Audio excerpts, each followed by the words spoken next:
రోహిణి పతంజలి శాస్త్రి గారి 'రామేశ్వరం కాకులు' అనే కథా సంకలనంలోనిది. ఈ కథపై చక్కని సూచనలు ఇవ్వడమే కాక, ఆడియోని కూడా మీకు అందించడానికి సహకరించిన మిత్రులు ఛాయామోహన్ గారికి కృతజ్ఞతలు. 'రామేశ్వరం కాకులు' పుస్తకం అమెజాన్‌లో దొరుకుతోంది. కథనంలోకి వెళ్తే, చరిత్రలోని ఒక కథను అలెగరికల్‌గా తీసుకొని సమకాలీన సమస్యను ఎత్తి చూపుతూ ఒక పరిష్కార మార్గాన్ని సూచనగా చెప్పటం ఈ కథలో ముఖ్య ప్రక్రియ. ఈ ప్రక్రియతో తెలుగులో వచ్చిన మరో 2 కథలు చలంగారి 'ఓ పువ్వు పూసింది', రావూరి భరద్వాజ గారి 'పాటకు తగిన రోలు'.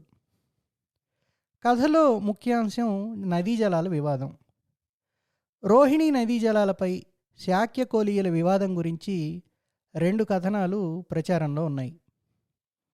తాను చూసిన కొన్ని సంఘటనల వల్ల సిద్ధార్థుడు గౌతమ బుద్ధుడిగా మారిన తర్వాత జలాల గురించి ఇరు వర్గాలు యుద్ధానికి సిద్ధమైతే, గౌతముడు యుద్ధభూమికి వెళ్ళినట్టుగా, ఆయన సమక్షంలో ఇరు వర్గాలు తమ ఆయుధాలు విసర్జించి యుద్ధాన్ని మానివేశాయని ఒక కథనం చెప్తే, శాక్య వంశానికి చెందిన సిద్ధార్థుడు జలాల వివాదం మీద జరిగిన శాక్యుల సమావేశంలో తాను యుద్ధం యొక్క ఫలితాలను, అనర్థాలను ఎత్తి చూపినప్పుడు వర్ణాశ్రమ ధర్మం గురించి చర్చ జరగడం, యుద్ధానికే ఎక్కువ మంది శాక్యులు మొగ్గు చూపడంతో వ్యతిరేకిస్తూ సిద్ధార్థుడు సన్యసించడం, ఆ తర్వాత కొంతకాలానికి ఇరు వర్గాలు యుద్ధాన్ని విరమించడం రెండో కథనం.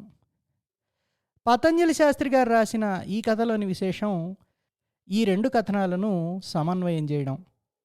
ఇలా ఒకే చారిత్రక ఇతివృత్తంపై ఉన్న 2 వేరువేరు కథనాల్లోని ముఖ్యాంశాలను స్పృశిస్తూ ఒక సమకాలీన సమస్యకు పరిష్కార మార్గాన్ని సూచించారు ఈ కథ ద్వారా రచయిత.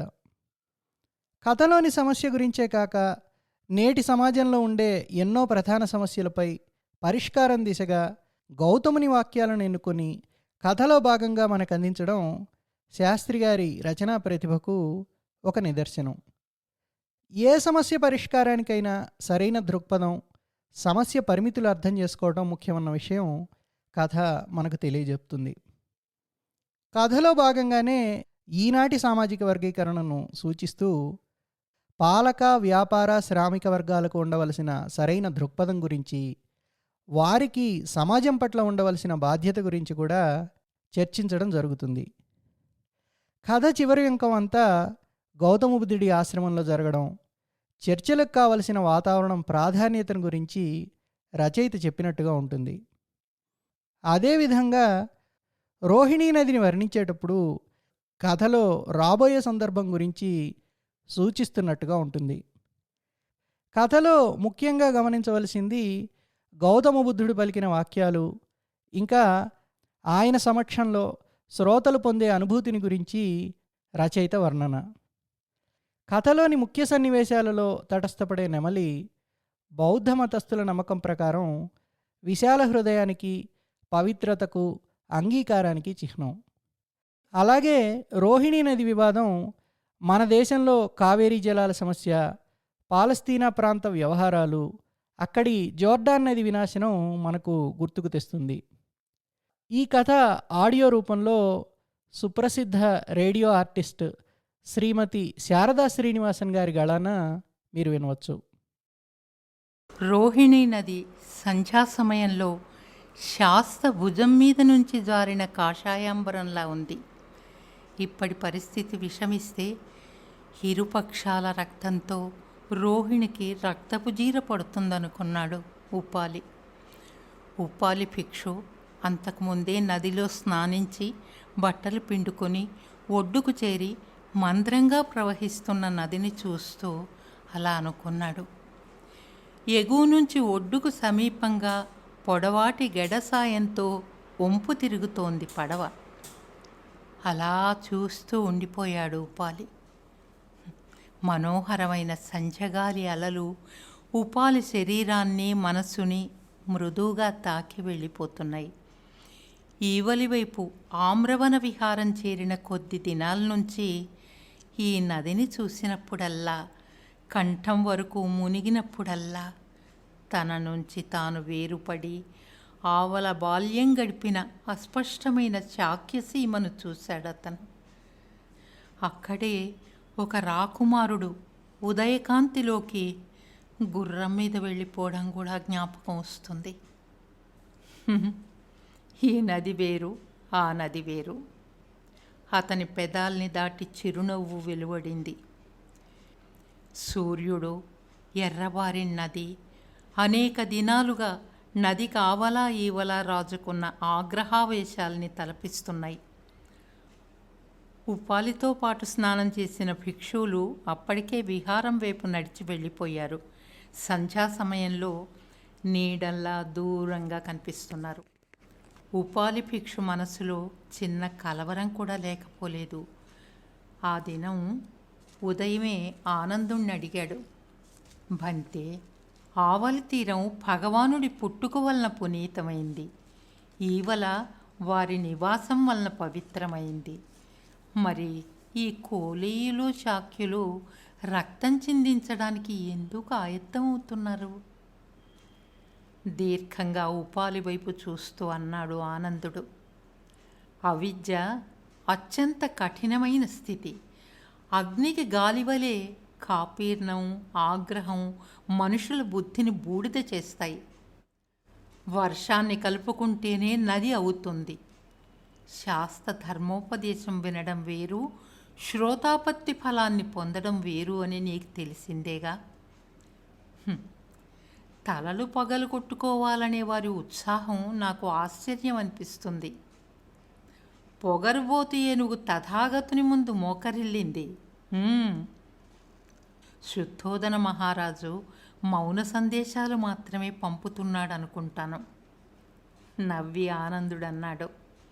కానీ శాక్య ఉపాసకులు ఇక్కడికి వస్తూనే ఉన్నారు. శాస్త్రకు ఎవరి సందేశాలు ఆహ్వానాలు అవసరం లేదు కదా. ఆలోచనలో పడి ఉపాలి నది మీద పల్చటి చీకటి పొరపరుచుకోవడం గమనించలేదు. పడవవాడు పడవని ఒడ్డుకు లాగి తాడు కడుతున్నాడు. ఆ పడవవాణ్ణి చూడగానే అనుకున్నాడు ఉపాలి, ఈ వ్యక్తికి, ఈ నదికి, ఈ పడవకి, పడవెక్కి తీరం చేరే యాత్రికులకి ఏమిటి సంబంధం? నవ్వుకుంటూ ఉపాలి వెనక్కి తిరిగి విహారం వైపు నడిచాడు. తీసి ఉన్న వెదురు తలుపు పక్కకి నెడుతూ శ్రేష్ఠి కుటుంబం విహారంలోకి అడుగు పెట్టకముందే ఎదురు వచ్చింది. ఉపాలి ఎదురవగానే వారంతా ఆగి అభివాదం చేసి అతను లోపలికి వెళ్లే వరకు ఆగి మరీ బయలుదేరారు. ఆమ్రవిహారం అంత పెద్దది కాదు. అనుకోకుండా శాస్త్ర రాక గురించి తెలియడంతో విడిది ఏర్పాటు చేశారు. భిక్ష కోసం జనపదంలో సంచరిస్తున్న భిక్షువుల్ని గృహపతులు ఆదరంగా ఆహ్వానిస్తున్నారు. తథాగతుడు రావడంతో నదిలోకి కొత్త నీరు ప్రవేశించినట్లయింది. సమీప జనపదాల నుంచి బళ్ళు, నడక, కొంతమంది పడవల్లో జనం వచ్చి శాస్త్ర దర్శనం చేసి ధర్మోపదేశం విని వెళ్తున్నారు. శ్రేష్ఠి, ఇతర పెద్దలు కొద్దిమంది 2 పూటలా విహారానికి భిక్షుక సంఘాన్ని కలిసి పరామర్శించి వస్తూ ఉంటారు. మొత్తానికి అందరికీ తథాగతుడి రాకతో ప్రశాంతంగా, వేసవిలో చిరువర్షం చల్లగాలిలా ఉంది. విహారంలో కాగడాలు వెలిగించారు. కుటీరాల్లో దీపాలు వెలుగుతున్నాయి. తథాగతుడి ప్రధాన అంతేవాసులు ఆనందుడు, ఉపాలి, మరో 4 వృత్తస్థవిరులు ఆనందుడి కుటీరంలో కూర్చుని ఉన్నారు. వేడిపాలు సేవించారందరూ. ఆనందుడు ఉత్తరీయం తీసి ఒళ్ళు వేసుకుని 2 చేతులు వెనక్కి నేల మీద ఆనించి నిట్రాట కానుకొని అందరివైపు చూశాడు. మట్టి దీపాల వెలుగు ఆయన శరీరం మీద కదులుతూ ఉత్తరీయం కప్పుతున్నట్లుంది. ఉపాలిని చూస్తూ చటుక్కునన్నాడు ఆనందుడు, త్వరలో శాక్యులు పెద్ద మనుషులను పంపుతారని వినికిడి. అనగా రాజకుటుంబము, అధికారులు? కాదు, వారి అనుమతితోనే శాస్త్రను సంప్రదించడానికి వస్తున్నారు, ఒక వృత్తస్థవిరుడన్నాడు. స్వయంగా శాస్త్ర సాక్ష్యసీమకొస్తాడన్న నమ్మకం సడలి ఉంటుంది. శుద్ధోదనుడి ఆంతర్యం అదే అయి ఉంటుంది, మరో స్థవిరుడన్నాడు. ఇది శుభసూచకం. ఇక్కడ శాస్త ఉండగా ఇరుపక్షాలు యుద్ధానికి దిగడం మంచిది కాదు. అప్పుడే ఆయుధాలు సమకూర్చుకుంటున్నారని వింటున్నాం. పెద్ద పెద్ద కర్రలు, విల్లమ్ములు, రాళ్ళు రేవు దగ్గరికి చేర్చడానికి సిద్ధంగా ఉన్నారు. మహిళలు కూడా వెదురు శూలాల్ని సూదిగా చెక్కి సిద్ధం చేస్తున్నారట. ఆనందుడు తల ఊపుతూ అన్నాడు, సాగునీటిని నిరోధించడం, చెరువుల్ని కలుషితం చేయడం పాపకర్మలు. వర్షం అందరి కోసం పడుతుంది, నదికి నీరిస్తుంది. ఏ ఒకరి కోసమనో దాచి ఇవ్వరు. నదీ ధర్మాన్ని అర్థం చేసుకోవాలి. నదిని అడ్డగించి సాగునీటి కోసం ఒకరినొకరు చంపుకోవడం పాపకర్మకు పరాకాష్ట. పొగరుబోతు ఎడ్లలా ఒకరినొకరు పొడుచుకోవడానికి సిద్ధపడుతున్నారు. అవును, అయినా రాజధర్మం విస్మరించిన తరువాత ప్రజలు మూర్ఖులవడంలో ఆశ్చర్యం ఏం లేదు అన్నాడు ఉపాలి. మళ్ళీ అతని స్థవిరమిత్రుల్ని చూస్తూ అన్నాడు, యుద్ధం వరకు వెళ్తుందని నేను అనుకోవడం లేదు. స్థవిరులు తల ఊపారు. చాలాసేపటి వరకు ఎవరి ఆలోచనల్లో వారు ఉండిపోయారు. విహారంలో ఏదో పక్షి కూత దూరంగా వినిపించింది. అందరూ కుటీరంలో మేల్కొన్నారు. ఉపాలి మనసు శాంతించింది. ఆనందుడు అన్నాడు, ఇక్కడ సమస్య ప్రధానం కాదు, సమస్యను అర్థం చేసుకునే దృష్టి ముఖ్యం. దానివల్ల సమస్య పరిమితులు అర్థమవుతాయి. అది వారికి తెలియాల్సిన విషయం. ఎక్కడో శుభ్రంగా స్నానించి సూర్యుడు రోహిణి నదిలో లేత బంగారం కలుపుతున్నాడు. ఆమ్రవనంలో పక్షులు లేత సూర్యకాంతిని తింటూ నదివైపు ఎగిరిపోయాయి. స్థవిరులు, కొద్దిమంది ఉపాసకులు వెంటరాగా పెద్ద బంగారు గొలుసులా మెరుస్తున్న రోహిణిలో శాస్త స్నానానికి దిగాడు. చల్లటి ఉదయపు గాలి వలన నదీ తరంగాలు శాస్త దేహాన్ని స్పృశించడానికి వేగిరపడుతున్నాయి. వ్యక్తమవుతున్న వెలుగు, ముడతలు పడి కదులుతున్న నది, మునిగి తేలుతున్న శాస్త శరీరం అవిభాజ్యంగా కనిపించాయి. మనోహరమైన ఆ దృశ్యం ప్రతిదినం అంతేవాసులందరూ చూస్తూనే ఉన్నా ఎప్పటికప్పుడు ప్రతి ఉదయం ఒక నూతన శుభ్రదావళ్యాన్ని సంతరించుకుంటున్నట్టు అనిపిస్తుంది. తథాగతుడు దేహం ఉదయకాంతిని పీల్చుకోగానే ఆయన తిరిగి విహారానికి బయలుదేరారు. విహారంలో ఎక్కడి వారక్కడ చెట్ల కింద దారికి అటూ ఇటూ నిశ్శబ్దంగా నుంచుని శాస్తకి అభివాదం చేశారు. ఎక్కడో చెట్టు కింద నుంచుని గొప్ప ఆశతో నెమలి కూసింది. నిశ్శబ్దాన్ని పూరించింది మయూర క్రీంకారం. మరి కాసేపటికి ఎప్పట్లాగే పెద్ద మామిడి చెట్టు కింద తాటాకులు చాపేసి దానిమీద గుడ్డ వేసి 2 దిళ్ళు ఏర్పాటు చేశారు. భిక్షువులు, ఉపాసకులు, కొద్దిమంది జానపదులు శాస్త ఆసీనుడైన తర్వాత కూర్చున్నారు. చెట్లు ఆకులు తొడిగినట్టు వారి శరీరాలకు మొత్తం చెవులు మొలిచాయి. తథాగతుడు సంపద మీద, సంపద పంచుకోవటం గురించి, వితరణ, క్లుప్తమైన ధార్మిక జీవనం గురించి, సమ్యక్ దృష్టి గురించి ఉపదేశం ప్రారంభించాడు. పండ్ల చెట్టు రాల్చిన పండ్లను ఏరుకుని తినడం వేరు, చెట్టును కుదిపి కాసిన పళ్ళు మాత్రం తీసుకుని ఎక్కువ పళ్ళను వదిలివేయడం అపరాధం అన్నాడు శాస్త. మళ్ళీ ఎక్కడి నుంచో అర్థమైందన్నట్టుగా నెమలి కూసింది. ఒక నియతి ఉంటుంది. ఆయుష్మంతులారా, ఈ నీతిని అర్థం చేసుకోవడం మన ధర్మం అన్నాడాయన. శాస్త మాట్లాడుతున్నంతసేపు ఒక మంగళకరమైన కాంతితో అందరినీ మృదువుగా ఆవరించింది. రోహిణి నది ఎండకి వేడెక్కుతూ నిర్లిప్తంగా నీరసించి సాగుతోంది. ఎప్పుడూ లేనంతగా ఈసారి నది నీరసించటం వల్లనే రోహిణి బిడ్డలిద్దరూ పరస్పరం చంపుకోవడానికి సిద్ధపడ్డారు. పాలు పల్సనైపోయిన తల్లి రొమ్ములు కొరుక్కు తినే బిడ్డలా తయారయ్యారు.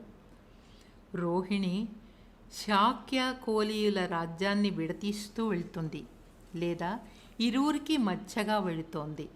ఇరువైపుల కర్మకారులు నదికి అడ్డంగా గట్టు వేసుకొని నీటిని మళ్లించుకుంటూ వ్యవసాయం చేస్తూ వచ్చారు. అప్పుడప్పుడు చిన్నపాటి ఇబ్బందులు వచ్చినా సర్దుకుపోయేవారు. వరి, ఆనప, దోస, గుమ్మడి వంటి పంటలు వేసుకుని బళ్ళ మీద వెళ్ళి వర్తకం చేస్తూ ఉంటారు. ఎక్కువగా వరి మిగులు పంటను అమ్ముకుంటూ శాక్యులు సంపన్నులైన మాట వాస్తవం. పొలాలకు కంచెలు వేసుకుని జింకల బారి నుంచి పంట కాపాడుకోవడం కోసం ఉచ్చులు కూడా పెట్టేవారు. శాక్య పౌరుల సంపద పానశాలల్లోకి, సౌందర్యవతులైన గణికల ఇళ్లలోకి చేరుతూ ఉంటుంది. పంట రాగానే బళ్ళ మీదేసుకుని కొండచీమల బారు వలె ధాన్యాన్ని దూర ప్రాంతాలకు తోలుకు వెళ్తారు. రైతుల దగ్గర వర్తకులు కొంటారు. కోలీయుల సీమలో కక్కరపట్టణం పేరున్న వర్తకుల కేంద్రం. కోలీయుల రామగ్రామం కంటే శాక్యుల కపిలవస్తు అందంగా ఉంటుందంటారు. పంటలని సంపదగా మార్చుకోవడం శాక్యులకు తెలిసినంతగా కోలీయులకు తెలియదని వారి అభిప్రాయం. ఎందుచేత అని అడిగాడు ఉపాలి. కొద్ది దినాల కిందట శ్రేష్ఠి ఇరు ప్రాంతాల మధ్య రగులుతున్న గొడవ గురించి, దాని పూర్వాపరాల గురించి ఉపాలికి వివరించాడు. నవ్వి అన్నాడాయన, అది మా స్వభావం కావచ్చు. కోలీయులు ప్రాచీన కాలం నుంచి అమాయకులు. శాక్యుల విలాసాలు మాకు తెలియవు. కృషి, న్యాయమైన వర్తకం మాకు తెలుసు. శ్రేష్ఠి కథనం ప్రకారం శాక్యుల సంపదకి, అహంకారానికి, విలాసాలకి, సుఖలౌల్యాలకి కారణం ఎక్కువ వరి పండించడం. వారే కొంత ఔదార్యం గనక చూపి ఉంటే ఇప్పుడు ఈ అనర్థం అసలు జరిగేది కాదంటాడు ఆయన. బంతే, జ్యేష్ఠమాసానికల్లా నదిలో నీరు తక్కువైపోయింది. అలా ఎన్నడూ జరిగినట్టు గుర్తులేదు. ఒక్క తడుపుకు అవకాశం ఇస్తే పంట దక్కించుకుంటామని అడిగారు మా రైతులు. వారేమంటారు? వల్ల కాదు, ఒక తడుపుతో మాకు పంట దక్కుతుంది, ఈసారికి మేమే నీళ్లు పట్టుకుంటాం అని వాదనకి దిగారు. పైగా మీ ధాన్యాగారాలు నిండడాన్ని చూసి మీ చుట్టూ రత్నాలని, సువర్ణ ముద్రల్ని, నీలమణులని, నల్ల కార్షాపణాలని, తట్టల్ని, బుట్టల్ని మోసుకుంటూ మేం తిరగలేం అన్నారు. మాట పెరిగింది. చేతులకు పని చెప్పారు. తోసుకుని, కొట్టుకుని, తిట్టుకుని. శ్రేష్ఠి, వారు వీరు రైతులే కదా. శాక్యుల అధికారులు కానీ, కోలీయుల అధికారులు కానీ కలిగించుకున్నప్పుడు సాటి రైతుల కష్టాల్ని వారే అర్థం చేసుకోలేరా? ఇతరులు ఎందుకు? వారే పరిష్కరించుకోవాలి కదా. నదికి లేని వివక్ష వీరికెందుకు? రైతులందరూ ఒకటే. బంతే, ఆ ఇంగితం ఉంటే ఇంత జరగదు. ఇంకా ఇప్పుడు అధికారులు కూడా కలిగించుకోవటం వలన రెండు రాజ్యాల మధ్య అహంకారం యుద్ధంగా పరిణమిస్తుంది. ఈ పరిస్థితి రైతులే కల్పించారు. దీనికి తోడు జాతిని అవమానించారని శాక్యులు అంటున్నారు.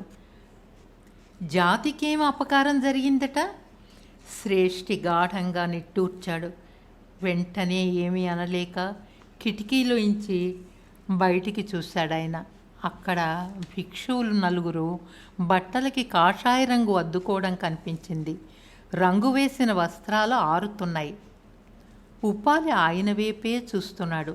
ఆయన బయటికి చూస్తూ అన్నాడు, పంతే, కోపం వచ్చినప్పుడు పాములాంటి నాలిక కాటు వేస్తుంది. శాక్యులను అక్క చెల్లెళ్లతో సంసారం చేసిన జాతి వారని నిందించారు వారు. వీరు కుష్టువాడికి పుట్టిన జాతని, అనాథలని, కోలియ చెట్ల మీద పక్షుల్లాంటి వారని తిరిగి అన్నారు. ఇటువైపు యువకులందరూ నెత్తురు చిందించడానికి సిద్ధంగా ఉన్నారు. ఇక తథాగతుడొక్కడే ఈ అనర్థాన్ని నివారించగలడు. ఉపాలి కనుబొమ్మలు ముడిపడ్డాయి. శాక్యుల పూర్వజుల గురించి కథలు అతనికి స్ఫురణకొచ్చాయి. ప్రాచీన శాక్యులు తమ వంశాన్ని నిలబెట్టుకోవడం కోసం అక్క చెల్లెళ్లతో కాపురాలు చేశారు. కోలీయుల పూర్వజుడు రాముడనే శ్వేతకుష్టు. అతని వారసులు కోలీయులు. కోలి చెట్లతో తోపులతో నిండిన ప్రాంతాన్ని వాసయోగ్యంగా చేసుకున్నారు. శాక్య కుటుంబాల్లో సగోత్రీకులలో పాణిగ్రహణం చేసుకునే ఆచారం ఉండడంతో నింద మరీ గాయపరిచి ఉంటుంది. మరి కాసేపు కూర్చుని శ్రేష్ఠి ప్రణామం చేసి వెళ్ళిపోయాడు. అతను వెళ్ళగానే దీర్ఘజానువు తథాగతుణ్ణి కలవడం, అతని మాటలు జ్ఞాపకం వచ్చి నవ్వుకున్నాడు ఉపాలి భిక్షు. అప్పటికి కొన్ని దినాల క్రితం శాస్త కక్కర పట్టణంలో ఉన్నాడు. అక్కడి శ్రేష్ఠి సంఘం ప్రార్థన మన్నించి భిక్ష స్వీకరించాడు. ఆయన దర్శనానికి వచ్చిన సందర్శకులు కాసేపు కూర్చుని శాస్త్ర రూపాన్ని తమ కళ్ళల్లో పెట్టుకుని వెళ్ళిపోగానే దీర్ఘజానువు అనే సంపన్న గృహస్థుడు వేచి ఉన్నాడని తెలియవచ్చింది. క్షణం ఆలోచించి రమ్మని తల ఊపాడు తథాగతుడు. తన పొడవాటి శరీరాన్ని చర్మంలోకి కుదుంచుకునే ప్రయత్నం చేస్తూ దీర్ఘజానువు వచ్చి శాస్తను కళ్ళారా చూసుకుంటూ అభివాదం చేసి కూర్చున్నాడు. శాస్త అన్నాడు, ఆయుష్మాన్, నాతో ఏం మాట్లాడాలనుకుంటున్నావు? పంతే, మా జీవితం గురించి. మీ సంపదకి కలిగిన నష్టం ఏమిటి? బంతే, లేదు, సంపద వల్లనే నష్టం జరుగుతోంది. మేము సుఖాల్లో మునిగి తేలుతున్నాం. వర్తకం బాగా సాగుతోంది. మా బతుకుల నిండా సుగంధ లేపనాలు, పూలు, స్త్రీలు, మద్యం, కాశీ చీవరాలు. మాకు ఊపిరి తీసుకోలేనంత సుఖమదం పట్టుకుంది. మాకు ధర్మాన్ని ఉపదేశించండి పంతే. ఆయుష్మాన్, మంచిది. నీవు సుఖంగా ఉన్నావు, నీ సాటి వర్తకులు సుఖంగా ఉన్నారు. కానీ అనేక మంది సుఖం ఎరగని వారున్నారు. సంపద హానికరం కాదు. అధిక సంపద అధిక వాంఛల్ని పుట్టిస్తుంది. వాటికి అంతుండదు. విశృంఖలమైన ఈ లౌల్యం పూర్తి సంతృప్తిని సంతోషాన్ని కలిగించదు. దీర్ఘజాను, దీని కారణంగా చిత్త సంస్కారం కలగదు. వ్యక్తికి సంఘానికి కూడా అధిక సంపద మంచిది కాదు. అది బహిరంతర ఘర్షణకి, విచ్ఛిన్నానికి కారణమవుతుంది. ఎందుచేత? సంపదకి దూరమైన పేదలు. ఆయుష్మాన్, ఇవన్నీ దుఃఖహేతువులు. అందుచేత సంతృప్తికరమైన భౌతిక జీవనానికి, సంతోషకరమైన ఆధ్యాత్మిక జీవితానికి 4 ప్రాథమిక సూత్రాలు త్రికరణ శుద్ధిగా పాటించాలి. అవి ఏవి పంతే? అప్పుడు శాస్త సమ్యక్ జీవనం గురించి, స్నేహం గురించి, శ్రద్ధ, త్యాగ, శీల, ప్రజ్ఞ వంటి వాటి గురించి ఉపదేశించాడు. వింటున్న దీర్ఘజానువు కళ్ళు చెమరించాయి. శ్రద్ధాసక్తులతో అవి మూతపడ్డాయి. తేరుకొని తథాగతుని ముందు మోకరిల్లి ఆయన ఆశీస్సులు పొంది సుబుద్ధితో జీవిస్తానని మాట ఇచ్చి వెళ్ళిపోయాడు. ఆవలి తీరాన తథాగతుడు వస్తాడనే అందరూ అనుకుంటున్నారు. ఏ 2-3 కలిసినా శాస్త్ర ఆగమనం గురించే మాట్లాడుకుంటున్నారు. వృద్ధుడైన శుద్ధోదనుడిని పలకరించడానికి వస్తాడనే వదంతులు ఈ నమ్మకానికి కారణం. ఎవరి ప్రోద్బలమో ఏమో తెలియకపోయినా కొద్దిమంది శాక్యముఖ్యులు నది దాటి వెళ్ళి ఆమ్రవన విహారం చేరుకున్నారు.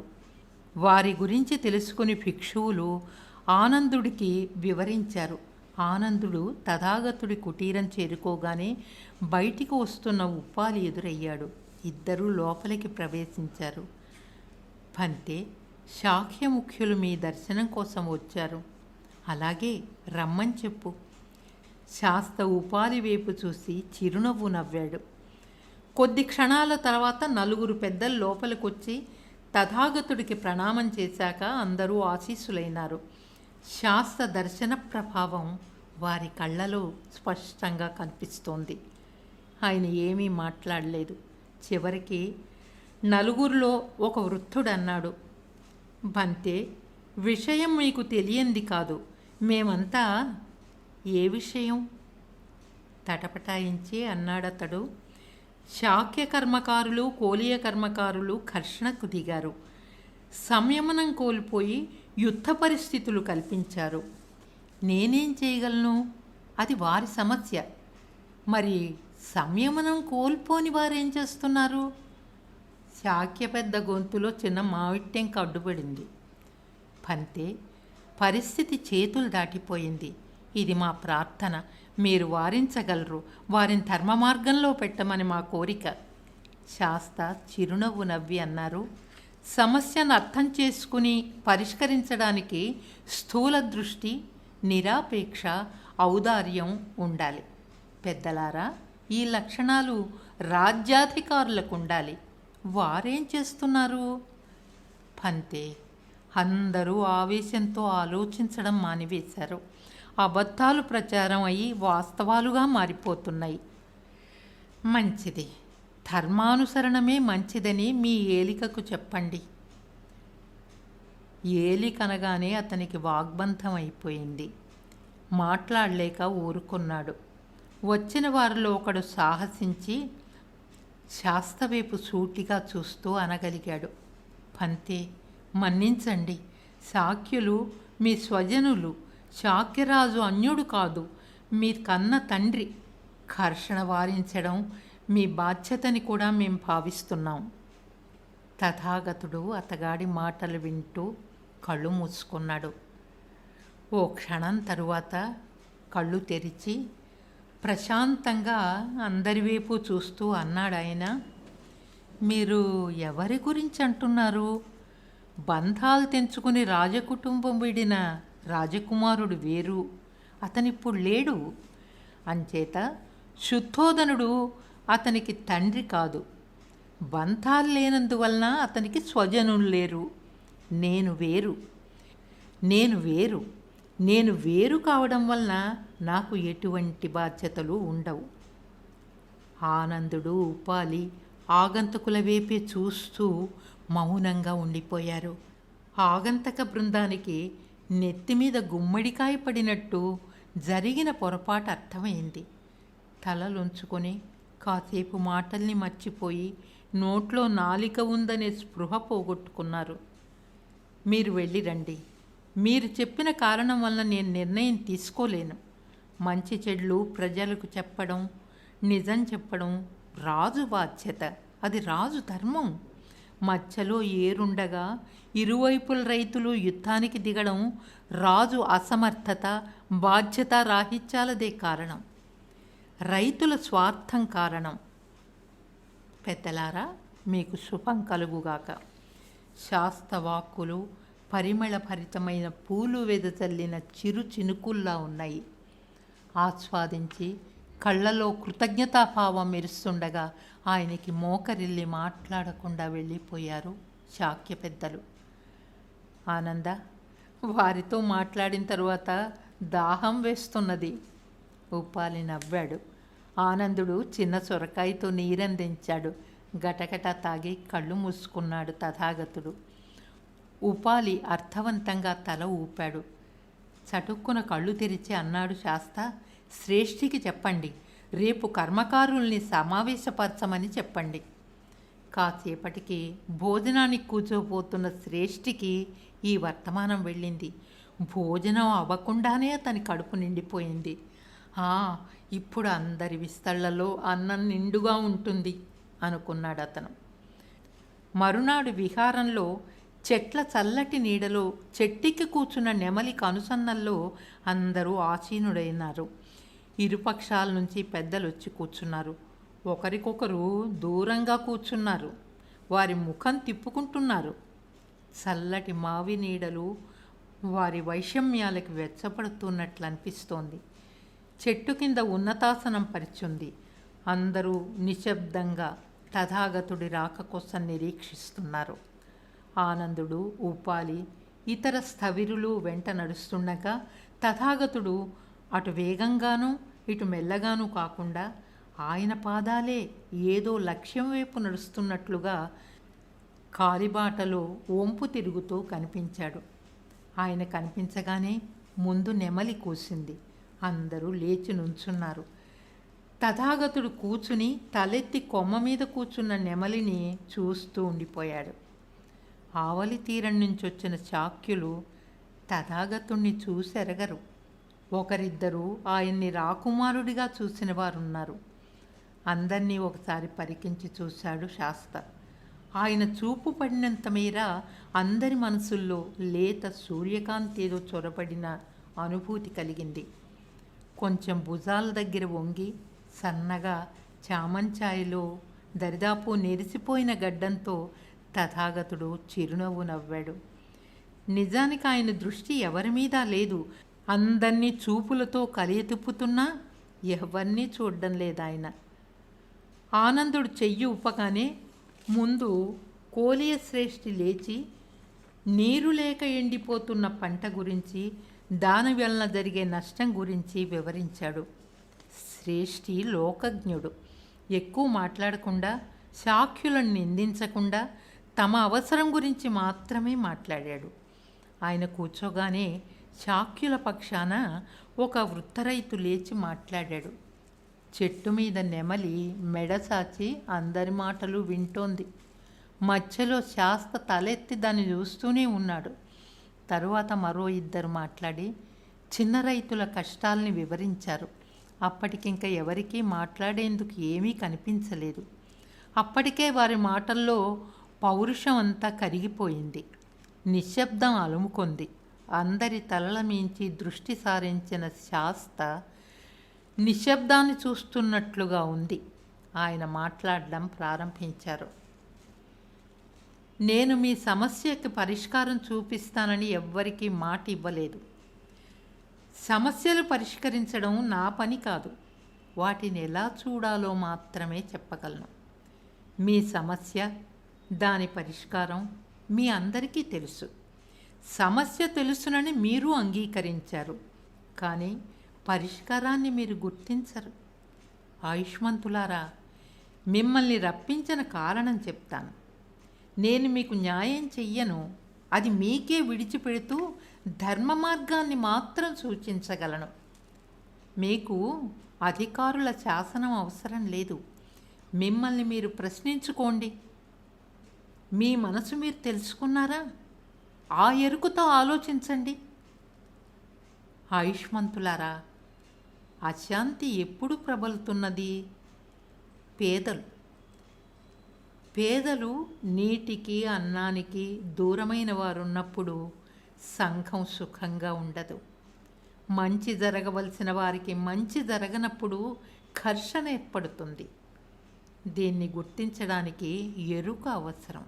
అంటే ఎంతవరకు అవసరమో దాన్ని గుర్తించలేకపోవడమే మీ సమస్య. అదే దుఃఖహేతు. పొలాలను పండించే మీ అందరికీ సత్యం తెలుసు, అవసరం తెలుసు. మరి ఇది అధికారుల, రాజుల సమస్య ఎలా అవుతుంది? ఆయుష్మంతులారా, మీరు వెళ్ళి రండి. మీకు శుభం జరుగుతుంది. ఆలోచించినప్పుడు మాత్రమే అది సాధ్యమవుతుంది. సంతోషంతో క్రేంకరించింది నెమలి.